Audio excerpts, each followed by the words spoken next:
Muy bien, estamos de vuelta y vamos también en una fecha particular. Cada 18 de octubre, desde 1972, se celebra el Día Mundial de la Protección de la Naturaleza. La fecha nace de un mensaje que Juan Domingo Perón envió a la Conferencia de las Naciones Unidas sobre el medio humano en Estocolmo, donde advertía que el ser humano estaba amenazando su propia supervivencia al destruir los recursos naturales. Aquella carta fue el primer llamado político a pensar la naturaleza como parte de la humanidad, no como un bien a explotar. Medio siglo después, ese mensaje sigue vigente, quizás más que nunca. Hoy sabemos que la degradación ambiental no es solo un problema ecológico, sino también un síntoma cultural y emocional. Y desde el coaching, por eso lo tenemos aquí a Rubén Albornoz nuevamente, comentándonos esto que es fundamental, ¿no? El tema de la naturaleza, cómo lo cuidamos, realmente cómo nos afecta y obviamente de la mano del coaching. Buenas tardes, ¿cómo estás, Noelia? Buenas tardes a tu audiencia. Sí, muchos se preguntarán qué tiene que ver, y esto nace con un webinar que dio Julio Olaya, un master coach muy conocido, hace un par de años atrás, creo que era el 2021, y bueno, yo me senté a escuchar este webinar esperando que hable de coaching, y empezó a hablar de ambiente, empezó a hablar de inundaciones, incendios forestales que había, degradación del ambiente, y pasaban 5 minutos, 10 minutos, y yo decía, ¿qué tiene que ver eso con el coaching? Sí.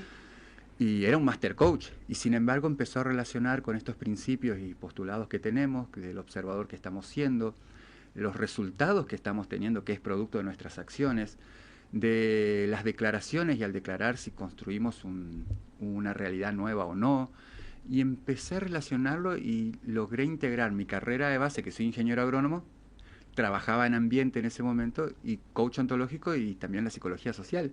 Y decía, güey, ¿cómo cuadra todo? Y ahí empecé a darme cuenta de esta propuesta de empezar a trabajar desde casa, ¿no? Te decía esto de que cuando declaramos una realidad. Un papá o una mamá que dice, es una botella más de plástico, no va a hacer la diferencia, y la tira, o no tengo tiempo para estar separando los residuos, en realidad no solamente está construyendo una realidad de consumo y descarte, sino también una cultura, porque ese niño después va a continuar repitiendo lo mismo.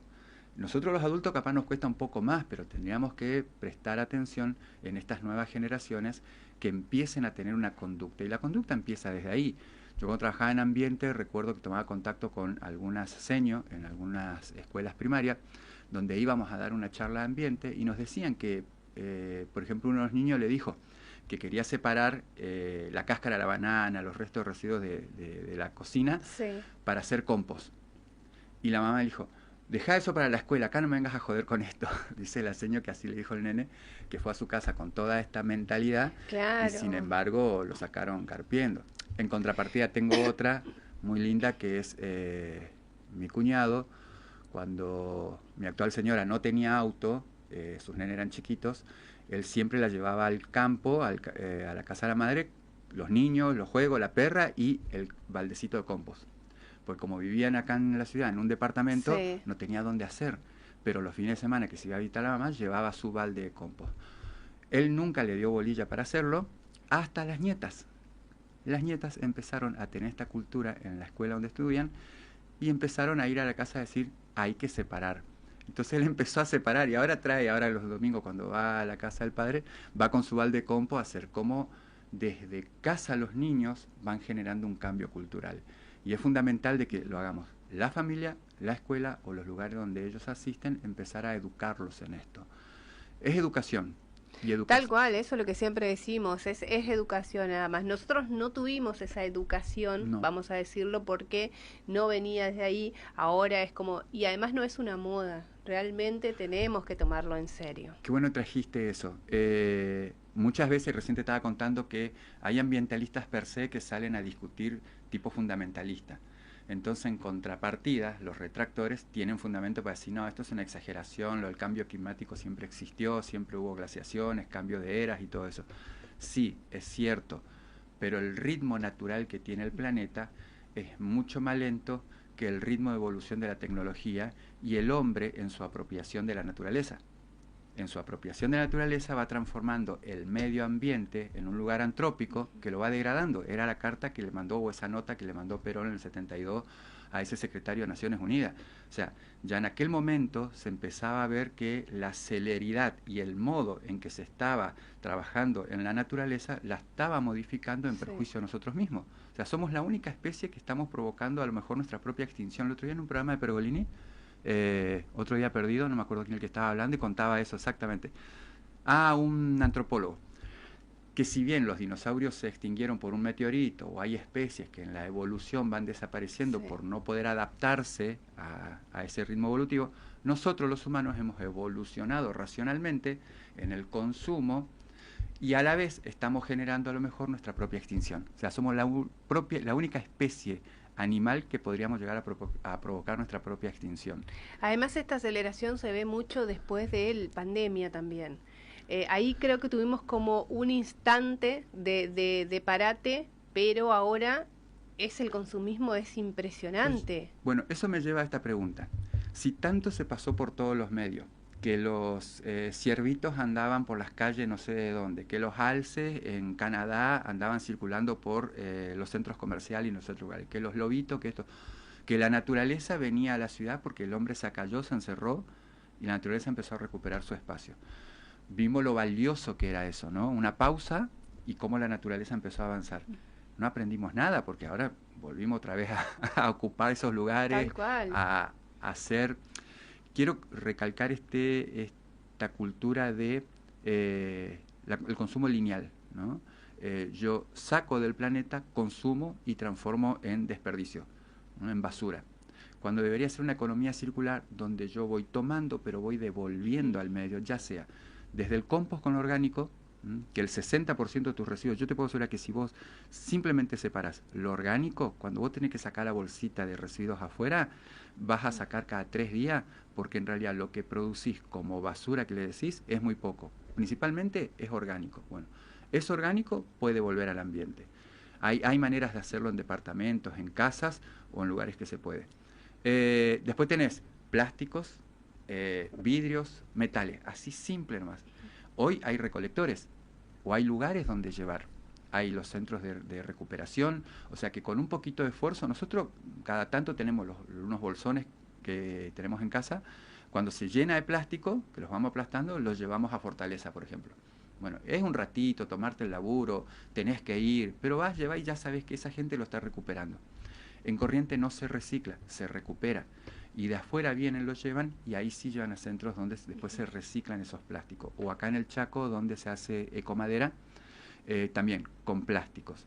Pero hay que hacer el trabajo, creen que... ¿Pero tenemos esa conciencia, Rubén, o no? ¿O nos falta todavía en mucha mi interpretación, educación? yo no tengo datos, pero en mi interpretación, muy poco. Muy poca gente lo hace. Es más fácil juntar todo. Yo siempre daba este ejemplo cuando daba los talleres a los chicos en secundaria. No saques ningún residuo de tu casa por un mes. Hacé la prueba. No, en mi casa, mi mamá, mi papá, está bien, pero que hagan la prueba. Un mes no saques ningún residuo. Déjalos. A ver cómo te vas a sentir. ¿Qué pasa? El vecino saca sus residuos, su basura, a la calle, se lo lleva a Lusa y listo, no existe más. Ya está, desapareció el problema. No, al contrario, generaste un problema. Porque si van a ver dónde tiran todo junto, eso después se infiltra y va a las napas freáticas y empieza a contaminar. O sea, todas estas pilitas que vos decís, es una pilita sola, tu pilita más todas las otras pilitas que van a ese lugar, contaminan. Entonces, es tomar conciencia. Dansei es un término que dice estar siendo. Bueno, tomar conciencia de quién estoy siendo. Y cuando hablé del coaching, hablé de esto, ¿no? De un modelo SAR que tenemos que vos vas mirando los resultados. Los resultados son la pauta ética de la manera de ser nosotros. No estoy hablando de uno de los postulados. ¿Qué pasa con esto? Esta pauta ética está demostrando en hechos quién estoy siendo. Entonces, si yo no separo los residuos y los mando todos juntos, eso pasa a ser basura y contamina. Ahora, si yo empiezo a cambiar las acciones, porque a través de las acciones también me defino y a través de las acciones voy creando una nueva conciencia, una nueva cultura, el resultado ya va a ser distinto. Ya no va a ir todo al mismo relleno.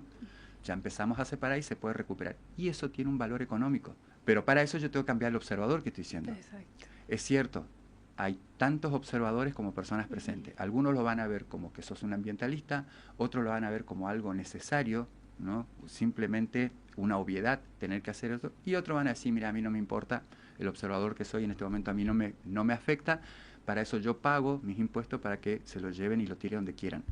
¿Mm? Pero eso ya viene un cambio de mentalidad. Exacto. Mientras no nos caiga la basura encima, vamos a seguir tirándola lejos. ¿Qué le pasó a Europa? Europa es un continente que se pobló y tener que sacarle la basura y llevarle a los africanos empezó a ser muy caro. Entonces las mismas marcas de autos, que hoy le llamamos nosotros autos importados como Mercedes-Benz y otras, empezaron a recuperar, pero por distintos motivos. Primero, el traslado de los residuos es muy caro. Uh-huh. Los materiales primarios, algunos de ellos como plástico, cobre y otros más, son caros, metales mismos. También. Entonces empezaron a recuperar. Hoy un auto de estos, en un 40 a un 50% es de materiales recuperados. No lo hicieron por una conciencia ambiental, lo hicieron por una necesidad. Bueno, no esperemos a tener la necesidad. Hoy como nosotros tenemos Latinoamérica, Argentina, Corrientes, tiene mucho espacio físico donde llevar la basura y hasta quemarla, lo cual está muy mal, empezar a entender de que ahorraríamos en lo que se conoce como huella de carbono, en el transporte, en la quema, y es dinero que estás tirando. Porque, por ejemplo, esto, los celulares, que nadie dice, cualquiera de las marcas de las que estamos hablando, debería tener un mecanismo de recupero. O sea, yo no debería tirar cuando compro otro. Debería llevar a las casas de venta, entregar esto. Yo no estoy pidiendo que me den otro a cambio, simplemente que se hagan cargo. Entregarle a estas grandes marcas, y estas marcas tienen que encargar de desguazarlo, sacar lo que sirve y reutilizarlo. Entonces no habría tanta basura electrónica. Con computación, con todo, se puede recuperar. El tema es que hay que invertir, y eso es lo que no quieren hacer, no quieren invertir. Como todavía tenemos espacio donde tirarlo, y todavía la basura no nos cae encima, entonces empecemos a construir un nuevo observador, y eso desde el lenguaje, porque estamos dentro de un sistema, y si el sistema sigue siendo una economía lineal, seguimos quitando la naturaleza y tirando. Ahora, si en el sistema empezamos a cambiar por una economía circular, empezamos a ver que todo puede entrar y todo se puede recuperar o se puede reciclar. Ahí economizamos tiempo, economizamos recursos como es materia prima, porque esto hoy puede ser materia prima para otra cosa. Y ahorramos, sí. Porque eso decimos, ¿no? Acá, bueno, en lo que es el centro, las 4 avenidas se pueden organizar, hay basuras, hay, bueno, recolección constante, pero en los barrios vemos que falta esa...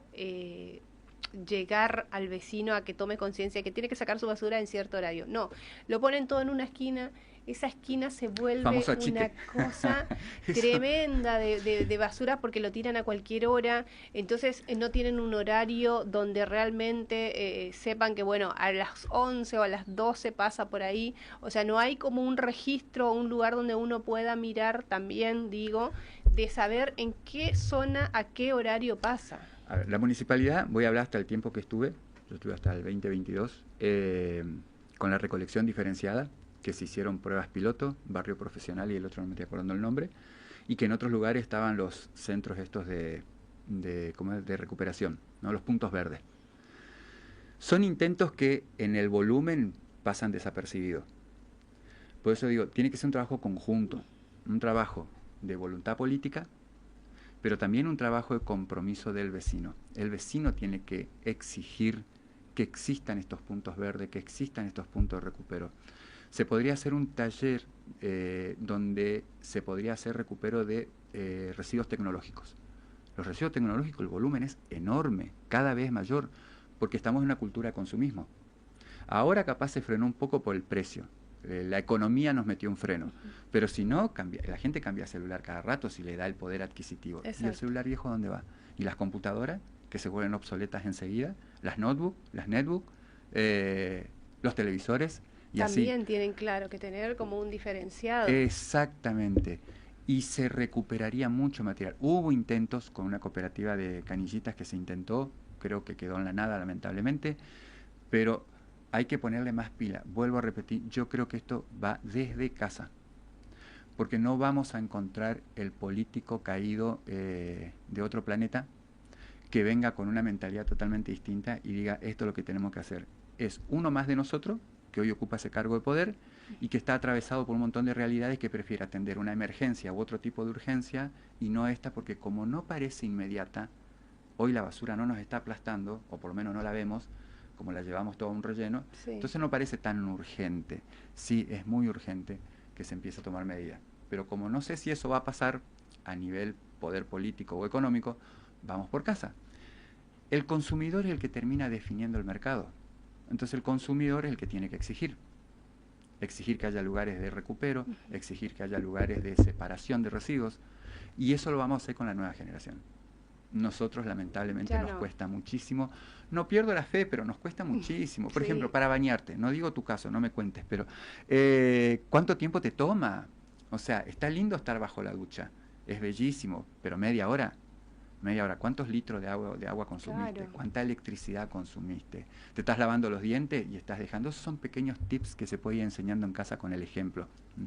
Primero, como yo tengo un método que se llama redes, es reconocer. Reconocer el hecho en sí, esas acciones que tenemos que modificar, porque el resultado no estoy de acuerdo. Bien, una vez que reconoces, empezás a escuchar un nuevo lenguaje, una nueva narrativa, que empieza a construir una nueva realidad. Después de que estás escuchando, tenés que diseñar plancitos de acción alcanzable. Que, por ejemplo, bueno, chicos, en casa vamos a empezar a apagar las luces de los lugares que no se ocupan. Así, tan sencillo como eso. El aire acondicionado, bueno, no se pone en 17, lo podemos poner en 22 o 23. Los artefactos eléctricos que no están ocupándose, pues está la tele prendida, la radio prendida, todo prendido, apagarlos. El agua cuando te lavas los dientes o enjuagás los platos, no estar continuamente corriendo. Bueno, eso es diseñar un plan de acción.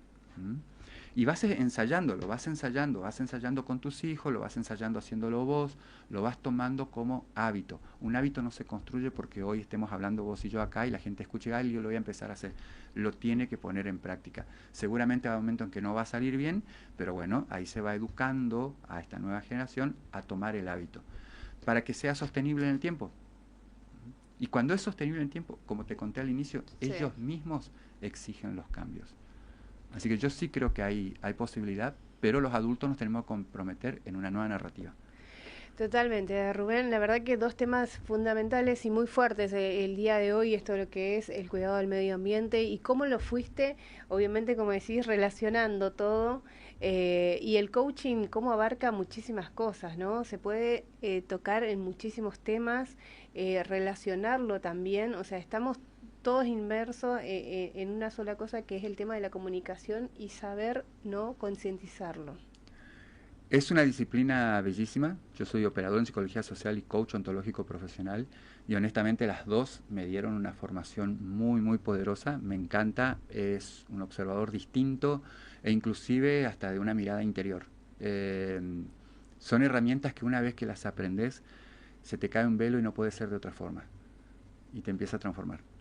Rubén Albornoz, muchísimas gracias. ¿Cómo lo encuentran en las redes sociales, por supuesto? Rubén Albornoz Coach, esa es mi marca personal, ahí me van a encontrar. Y bueno, ahora estoy yendo por el lado de familia, trabajando con padres que precisamente quieran empezar a implementar nuevos hábitos de conductas.